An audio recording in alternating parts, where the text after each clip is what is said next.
On November 26th, 2010, in the morning, it's 70, sunny, beautiful in the Santa Barbara foothills, and I'm cycling a route I've cycled for years, priorly to class and work, today for leisure.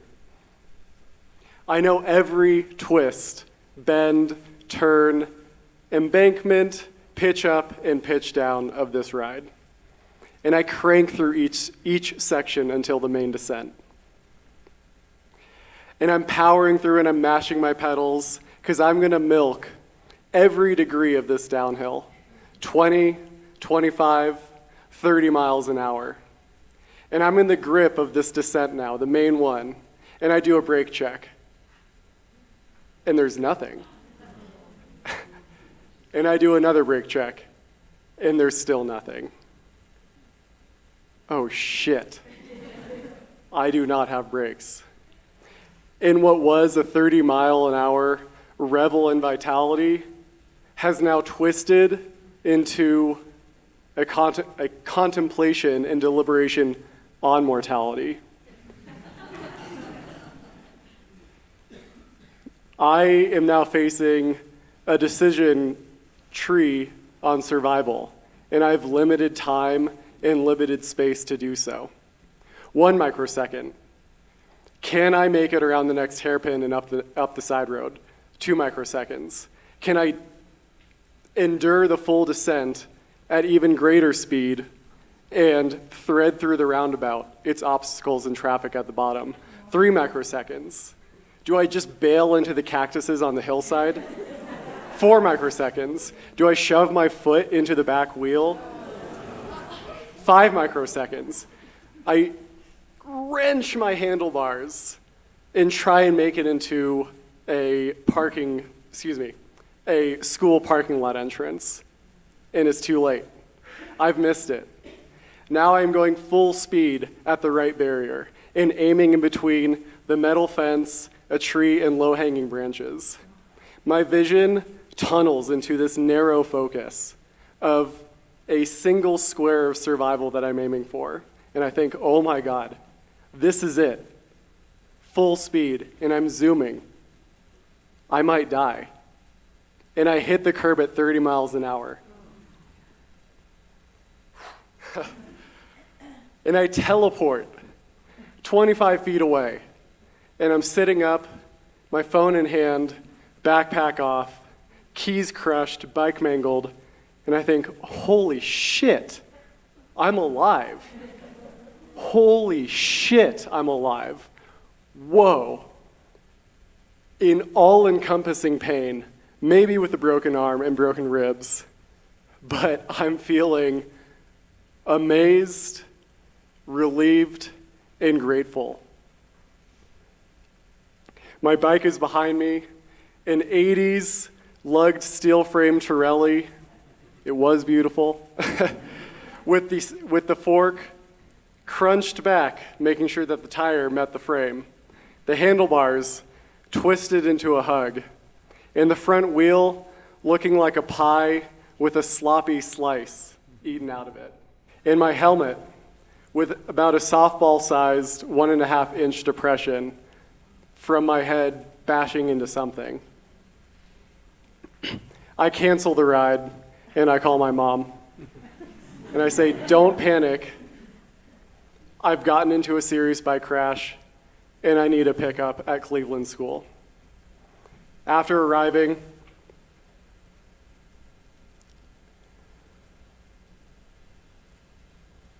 we hold hands.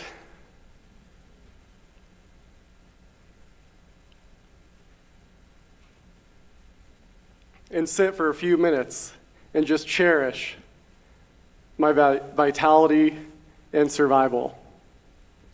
Reportedly, my eyes were hollow black dimes, obscuring what is usually a light blue ring surrounding my pupil.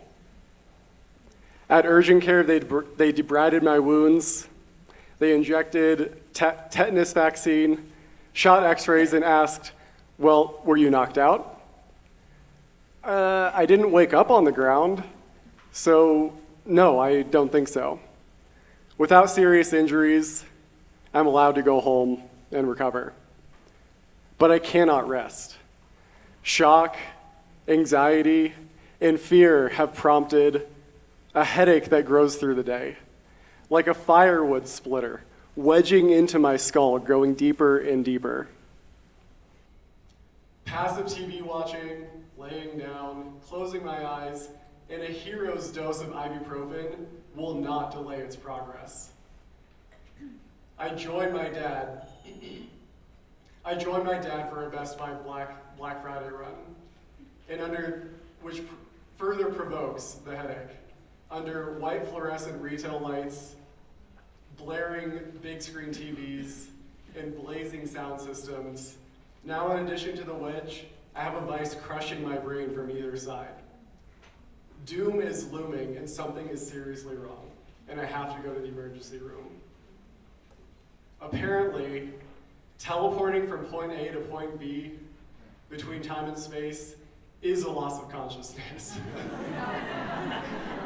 And that, coupled with impaired senses, not being able to see or hear, and the worst headache in the history of the entire world that anyone has ever had, after a high-velocity crash, gets you straight into the ICU.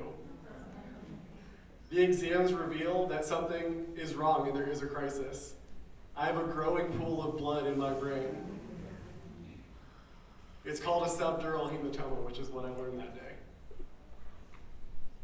And now we're at our next decision tree. And the neurologist is choosing between monitor and observe, medically intervene, invasively intervene. And he chooses the middle route, instructing the ICU technicians to infuse via IV painkillers, for one, and two, most importantly, something to suppress the bleeding. The nurses couple admonishment with their care, saying, you really should have worn a helmet. Until I say, I was wearing a helmet. And then I see in their reactions how serious this was.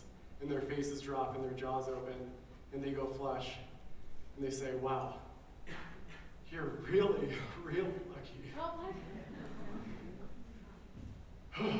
Okay, and so overnight, they wake me up and they confirm I know who, Chris, that's me. Where, I'm at the hospital. When, Thanksgiving break. What, by crash. And the next day, with stable brain scans and stable faculties, I'm allowed to go home with a prescription for bleeding suppressants. The injury resolves itself in a few weeks. The shock of being within inches of my life lasts for another however many months. Migraines last for years, but what still sticks with me to this day is the first decision I made that day.